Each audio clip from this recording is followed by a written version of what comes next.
Magandang araw mga kaibigan. Bigyan natin ng reaction opinion itong post ni Attorney Trixie Angeles sa Luminous. Sabi lang niya, I worry about the health situation of the President. Mamaya, nagbinisaya. Ano pa si Attorney Trixie? May ano bang bisaya ito? Ganda yung bisaya niya. Naunsa. Mura naman kag Calavera call. Paano natin? What happened? Anong nangyari? Para ka namang Calavera. Para ka namang Kalansay, uncle.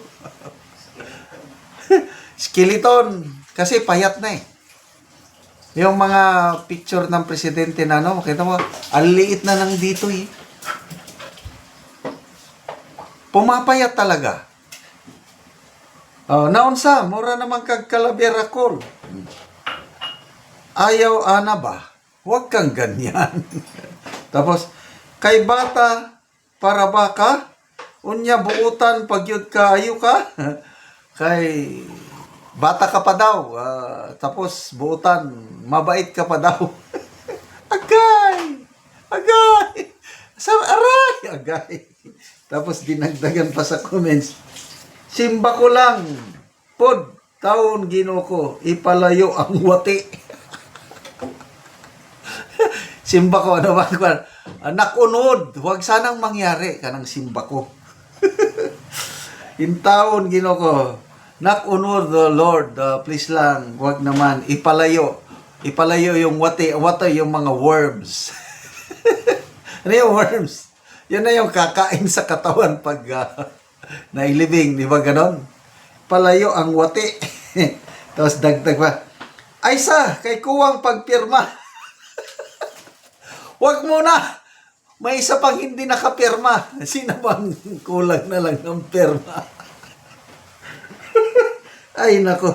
Naging katatawanan naman ito. Basa tayo sa mga ibang comments.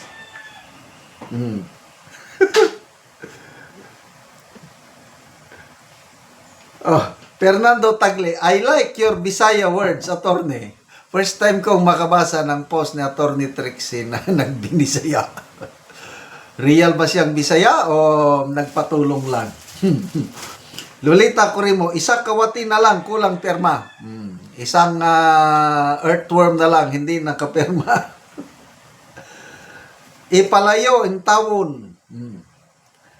Joseph Mania, I understand agay. Linggo din namin yan sa Katanawan, Quezon. Agay. Di ba yung aray? Agay? Yung agay. Geraldine Vargas, another wish ni Ma'am Cara David.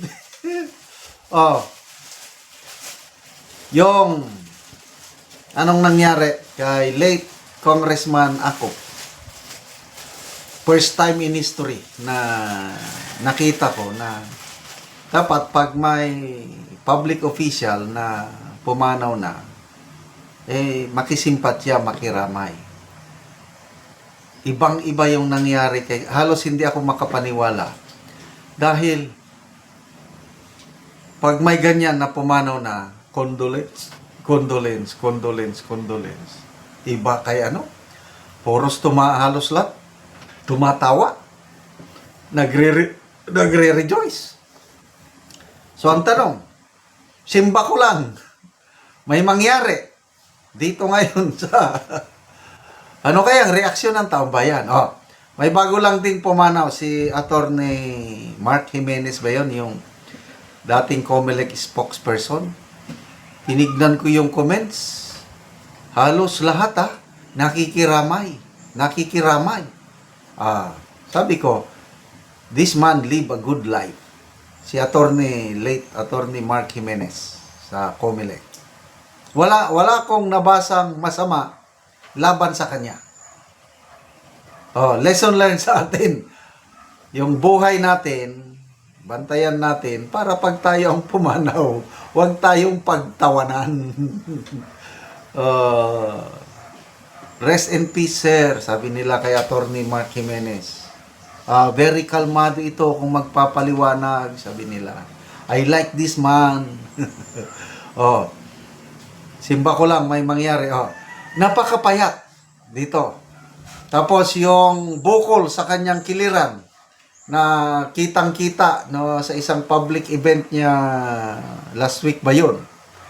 Nagtatanong lang si Attorney Harry Roque, colostomy bag ba yan? Anong sagot ng Anti-Claire? Fake news yan! Paano naging fake news na lumabas ang Pangulo? Hindi nabantayan yung... Ang galing, sino kayang nakapansin yung bukol? Una kong nakita yung bukol, post ni Pambansang Dalaga. Ano ba yan? Belt bag ba yan? Ano bang brand na belt bag? Sabi ko, bakit belt bag na nasa ilalim ng damit? Barong, dapat ang belt bag nasa labas. Kailang klarong-klarong bukol. Maalala ko tuloy nung tiniente kapitan pa ko, paglabas ko, nagdadala ko ng caliber 45 din dito sa aking harapan sa may tiyan, banday, bubukol talaga. Yung mga men in uniform, policeman yan, sundalo man yan, pagsakay sa bus. Saan kayo, sir? Ng sundalo police, ipakita lang yung kanyang gilid. Pakita. Yan, nakabukol. Sige, sir. Okay, sir.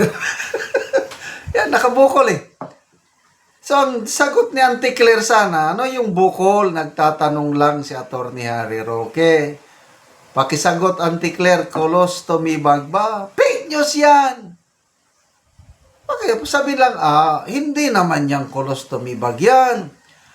Ang Pangulo, from time to time, pag lumalabas siya, nagdadala siya ng kanyang pistola. Di? Maintindihan namin, dahil Pangulo siya, Commander-in-Chief, nagdadala ng pistol, di bumukol. Yun ang sagot. Para mawala yung aming speculation na colostomy bag. Dahil hindi sinagot, di nag-speculate pa rin ang taong bayan. Ano ba talaga ang kalagayan ng Pangulo? Sabi nila, okay na daw siya. Okay, ba't bumukol? Tapos walang paliwanag, colostomy bag. Ibig sabihin na operahan. Di ba? Yun ang na operahan. Hindi na gumagana yung normal function ng colon. Lumalabas ang dumi dyan sa kiliran. So sana gumaling ang Pangulo. Yung ganun lang naman. Sabihin nyo ang totoo dahil Pangulo natin siya para makapagsilbi siya hanggang 2028. Salamat mga kaibigan sa inyong pagsubaybay sa ating channel. Nakakatulong kayo ng malaki sa tribong Talandig ng Bukidnon dahil ang income natin sa channel na ito is pantulong sa tribo. Namimigay tayo ng libreng yero at pako para makapagpatayo sila ng mas maayos na tirahan. Panoorin nyo ang video na ito.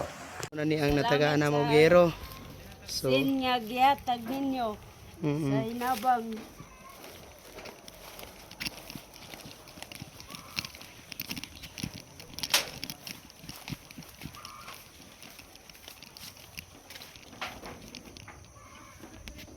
muna ni ang iyang balay. Ayuwan. Muna ni ang itsura sa balay sa tagaan na mo gero. So, kung anagid kaayo ang iyang gero, karaan na gid kaayo. 2020 tulo ka tuig. Kita gid nato nga mga buslot-buslot na ang ilang atop. So, gipang sapaw-sapaw ra gid ang ilang gero.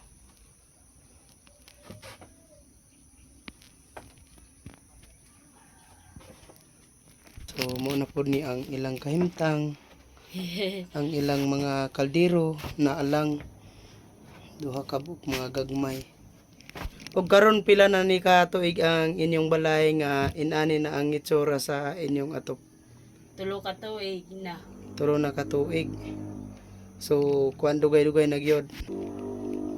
Wa mi naka palit og atop kay tungod sa kalisod. Unsa ra day ang trabaho sa imong bana? Kuan. Mag-uuma. Kanang gapamugas lang mo og mga mais. Oh, So pila ka kang imong anak? isa pa. Isa pa, so ga eskwela na. Dili pa. Dili pa. Ani pa nga tuig. So tungod sa kalisod wala gid mo naka-afford og balit og gero. Oh, Salamat sa Ginoo nga kaning sin na inabangan na gid mi. So salamat kaayo. Thank you.